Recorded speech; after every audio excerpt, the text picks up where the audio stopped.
भगवान राम हम सबके दिलों में बसते हैं। अयोध्या भगवान राम की जन्मस्थली होने के कारण संपूर्ण विश्व में हिंदुओं की आस्था का परम केंद्र है। भारत के विभिन्न प्रांतों की परंपराओं के भी मंदिर अयोध्या में अनुप्राणित हैं। अयोध्या में राम की पैड़ी से सटा हुआ श्री काले राम मंदिर महाराष्ट्रियन परंपरा का एक ऐसा ही ऐतिहासिक मंदिर है। इस मंदिर की अपनी अलग महत्ता तो है ही, साथ ही यह मंदिर अपने में कई विशेषताओं को भी समेटे हुए है। इस मंदिर की मूर्तियां अन्य मंदिरों की मूर्तियों से बिल्कुल अलग हैं।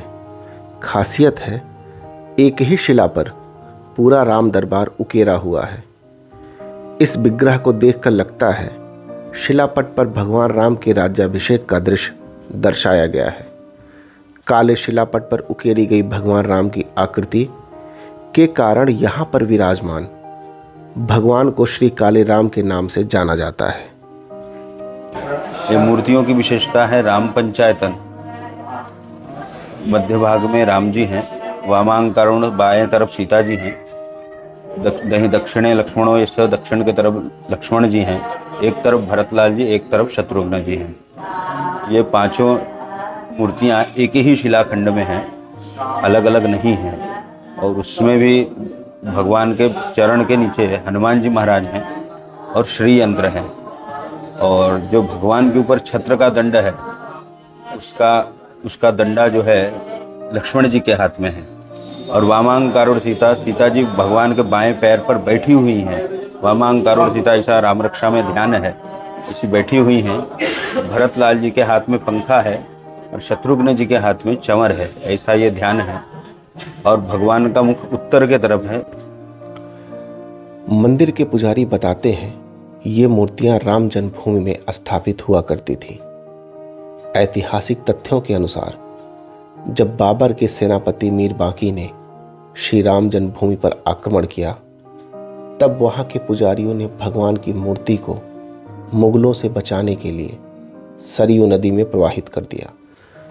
सौभाग्यवश एक महाराष्ट्रियन ब्राह्मण नरसिंहराव मोगे को यह मूर्ति लक्ष्मण सहस्त्रधारा में प्राप्त हुई।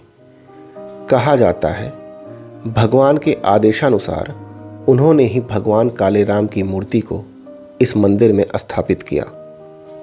ये मूर्तियाँ श्री राम जन्मभूमि की हैं। जब बाबर बादशाह ने आक्रमण किया था 1528 में, ये मूर्तियाँ जो है वहाँ के पुजारियों ने सरयू नदी में प्रवाहित कर दी थी। तो उससे मूर्तियाँ सुरक्षित हो गईं, मंदिर तोड़ा गया। और 1528 से 1749 तक ये मूर्तियाँ सरयू नदी में थी। 1749 में महाराष्ट्र के ब्राह्मण हुए नरसिंहराव मोघे, उनको ये मूर्तियाँ दृष्टांत होकर प्राप्त हुई। उनको जो दृष्टांत हुआ, नागेशम सन्निधौ तत्र इमाम मूर्तिं च योजय तत्रैव मम सानिध्यम सदा भवतु ते द्विज। बगल में नागेश्वर नाथ जी का मंदिर है, आपने दर्शन किया होगा। वो भगवान राम के छोटे चिरंजीव कुश द्वारा स्थापित हैं, नागों से आवेष्टित हैं, इसलिए नागेश्वर नाथ जी बोलते हैं उन्होंने। उनके सानिध्य में मेरी स्थापना करो, वैसे उनको त्रिवार स्वप्न में आदेश हुआ। और दूसरे दिन वो स्नान करने के लिए गए लक्ष्मण सहस्त्र तीर्थ धारा में, तो ये मूर्तियाँ वहाँ पर उनको प्राप्त हुई। मंदिर की एक अन्य विशेषता है, गर्भगृह के ठीक सामने हनुमान जी की देवी स्वरूप में दक्षिण मुखी एक अद्भुत मूर्ति स्थापित है। कहते हैं ये हनुमान जी के उसी स्वरूप का प्रतिबिंब है जो अहिरावण के वध से संबंधित है। देखने से ऐसा प्रतीत होता है भक्त और भगवान एक दूसरे को अपलक निहार रहे हैं। और ये हनुमान जी महाराज सामने हैं, उनका मुख दक्षिण की तरफ है। और इनकी विशेषता ये है कि ये दक्षिणाभिमुख हैं और देवी स्वरूप में हैं। जब राम रावण युद्ध हो रहा था तो रावण का भाई था अहिरावण, उन्होंने ये मूर्तियाँ जो है राम लक्ष्मण जी को जो है चुरा के ले गया था पाताल में। पाताल का राजा था और हनुमान जी के संरक्षण में थे राम लक्ष्मण, इसलिए हनुमान जी की जवाबदारी ज़्यादा हो गई कि कहाँ गए वो। तो हनुमान जी महाराज खोजते खोजते पाताल में पहुँचे, तो उन्होंने देखा राम लक्ष्मण बंदिश में हैं। तो अहिरावण जो था देवी भक्त था और देवी की उपासना करता था। तो हनुमान जी महाराज ने वहाँ देवी से प्रार्थना की कि आज हमारे प्रभु का कार्य है, तो आज आपको जो है कष्ट दूंगा, आपके जगह आज मैं वहाँ पर अहिरावण का वध करना है, तो इसलिए आज मैं वहाँ पे रहूँगा। तो अहिरावण दूसरे दिन जो है राम लक्ष्मण को शिरच्छेद करने वाला था, लेकिन अपने यहाँ परंपरा है कि अंतिम इच्छा पूछी जाती है कि आपकी क्या इच्छा है। तो हनुमान जी महाराज राम जी को जो है किसी की याद नहीं आई, माता सीता की नहीं आई, कौशल्या जी की नहीं आई।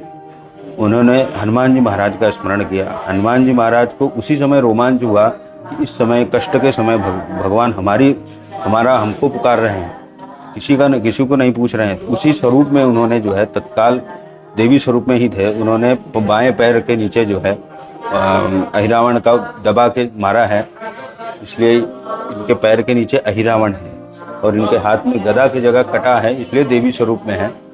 मंदिर के दूसरी तरफ 4 वेद, 18 पुराण, 15 करोड़ श्री राम नाम जप, 108 उपनिषद के साथ रामायण और भागवत की प्रति रखी हुई है।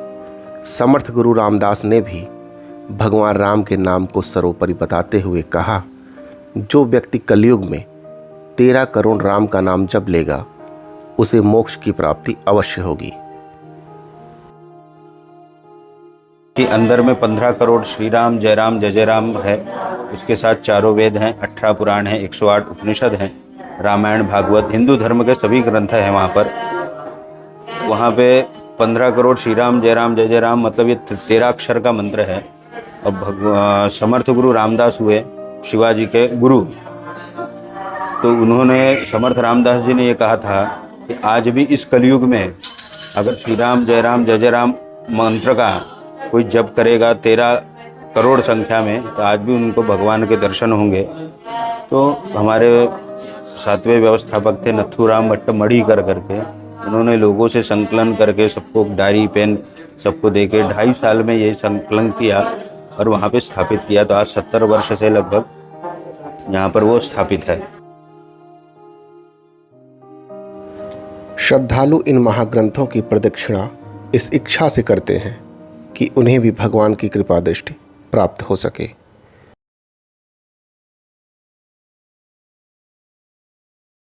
यान कांचा पापान जन्मांतर कृतांचा तान सर्वान नश्यंत प्रदक्षिण पदे पदे। इसका मतलब है कि हम जो बार बार प्रदक्षिणा करते हैं उससे हमारे जीवन के समस्त पाप और जन्म जन्मांतर के पाप नष्ट होते हैं। इसलिए हम का या जैसे वेद शास्त्र हमारे यहाँ जो रखे हुए हैं उनका हर जगह जितना भी परिक्रमा होता है उसका यही महत्व है। कलयुग केवल नाम धारा, सुमिर सुमिर भव उतरहि बारा।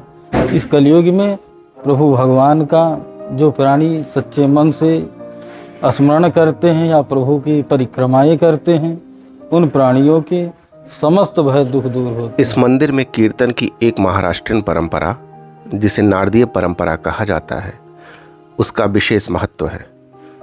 इस परंपरा की सबसे महत्वपूर्ण विशेषता है, इसमें सभी लोग खड़े होकर ही कीर्तन करते हैं।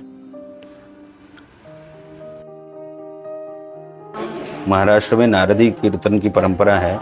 नारद मुनि जैसे खड़े होकर ही कीर्तन करते थे, तो उसमें नारदी कीर्तन की परंपरा हमारे यहाँ है। उसमें 2 अंग होते हैं, एक पूर्वरंग एक उत्तरंग। उसमें पद कुछ गाए जाते हैं पहले, उसमें पूर्वरंग होता है जिसमें कुछ बताया जाता है, उसका विश्लेषण उत्तरंग में करते हैं, तो नारदी कीर्तन का है। हमारे यहाँ अभी भी रामनवमी के समय ये परंपरा होती है। भक्त हमेशा अपने आराध्य की निकटता का अनुभव करते रहना चाहता है, फिर उस तक पहुंचने का रास्ता कुछ भी हो। काले राम मंदिर इन्हीं अद्भुत विशेषताओं के कारण कुछ ऐसी ही अनुभूति प्रदान करता है।